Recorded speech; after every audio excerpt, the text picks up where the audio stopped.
हमारी ज़िंदगी में कितने भी नए लोग हमें मिल जाएं, कितने भी रिश्तेदार हों, कितने भी दोस्त हों, लेकिन माता पिता का जगह कोई भी नहीं ले सकता।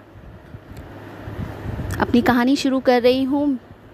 मिलने को तो मिल जाते हैं हज़ारों लोग दोबारा दुनिया में, मगर हज़ारों गलतियाँ माफ़ करने वाला माता पिता नहीं मिलते। यह कहानी है एक नौजवान लड़के की जो गुस्से से अपने घर से निकल आया है और बड़बड़ा रहा है, छुपा कर रखते हैं सारे पैसे। एक मोटर बाइक ही तो मांगी थी मैंने, कोई खजाना तो नहीं मांग लिया। ठीक है, कोई बात नहीं, अगर वो मुझे बाइक नहीं दिलाना चाहते तो मैं भी तब तक घर नहीं आऊँगा जब तक कि मैं नई मोटर बाइक नहीं खरीद लेता। लड़का यह गुस्से में बड़बड़ाते हुए जा रहा, तभी उसके पैरों में कुछ चुभा। पैरों की तरफ देखा, तब उसे रियलाइज़ हुआ कि वो हड़बड़ी में अपने बदले अपने पापा के जूते पहनकर आया। पैरों में क्या चुभ रहा है यह देखने उसने जूते चेक किए तो उसने पाया कि जूते में से एक छोटी सी कील उभर आई है जो बार बार उसे चुभकर घाव बनाने की कोशिश कर रही है। गुस्से में वो फिर बड़बड़ाया, मैं ठीक ही सोचता हूँ, मेरे पिता सच में बहुत कंजूस हैं।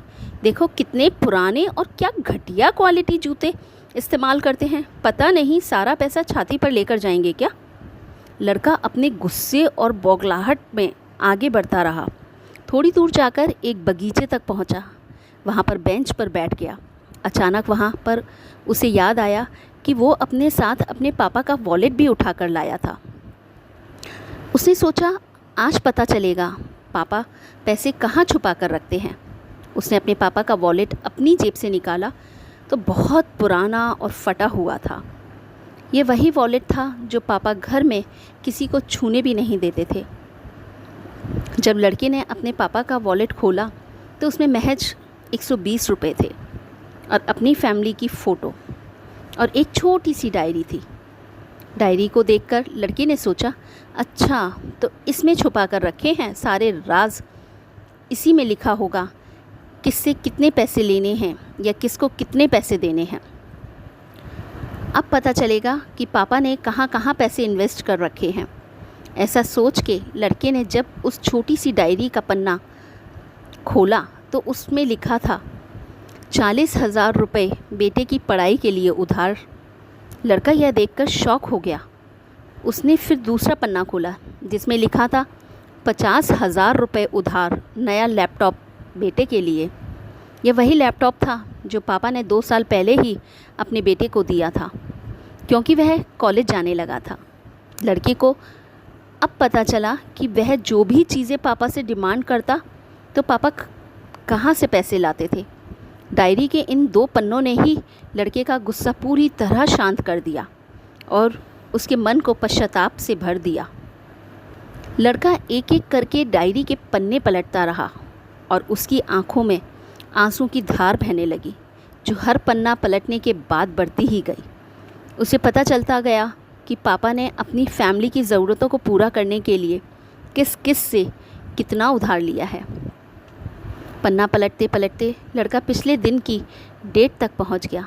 पिछले दिन की तारीख वाले पन्ने पर लिखा था 50,000 बेटे की बाइक के लिए।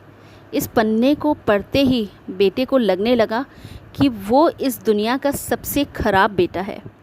लड़के ने जब डायरी का आखिरी पन्ना खोला तो उसमें लिखा था अच्छे जूते खरीदने हैं।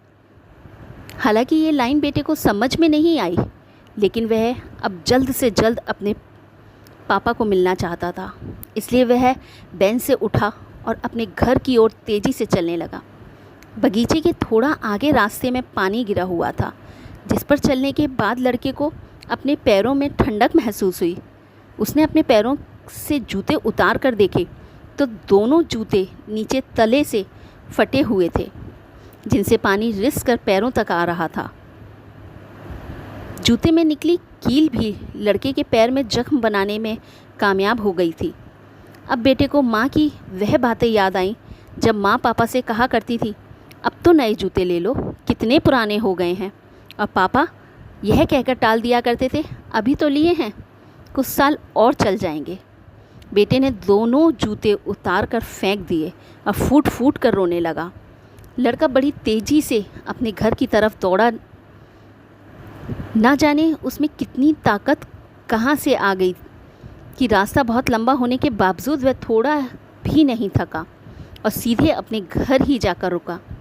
घर जाकर उसे पता चला कि पापा घर नहीं है, मगर उसे पता था कि पापा कहाँ मिलेंगे। वह तुरंत नज़दीक के बाइक डीलर के शोरूम पर गया, जहाँ पर उसका पापा उसके लिए नई गाड़ी खरीद रहे थे। लड़का दौड़कर अपने पापा के गले से लग गया और फूट फूट कर रोने लगा। जब पिता ने लड़के से पूछा कि क्या हुआ, तो लड़के ने अपने पिता से माफ़ी मांगी और कहा कि मुझे बाइक नहीं चाहिए, इन पैसों से आप अपने लिए नए जूते खरीद लीजिए और आगे से मैं कोई भी चीज़ खुद के कमाए पैसे से ही लूँगा। मैं बड़ी मेहनत करूँगा और आपका कर्ज़ा भी चुका दूँगा। यह सब सुनकर पिता की आंखों में भी आंसू आ गए, खुशी के थे। दोस्तों, बड़े खुशनसीब होते हैं वो लोग जिनके माँ बाप होते हैं, लेकिन अक्सर हम माँ बाप की मजबूरियाँ नहीं समझ पाते। आशा करती हूँ यह कहानी जानने के बाद आप लोग माता पिता द्वारा इनकार की गई बातों की गहराई को समझने की कोशिश करेंगे। अगर ये कहानी आपको अच्छी लगी है तो मुझे कमेंट करें, मेरे चैनल को लाइक करें, सब्सक्राइब करें।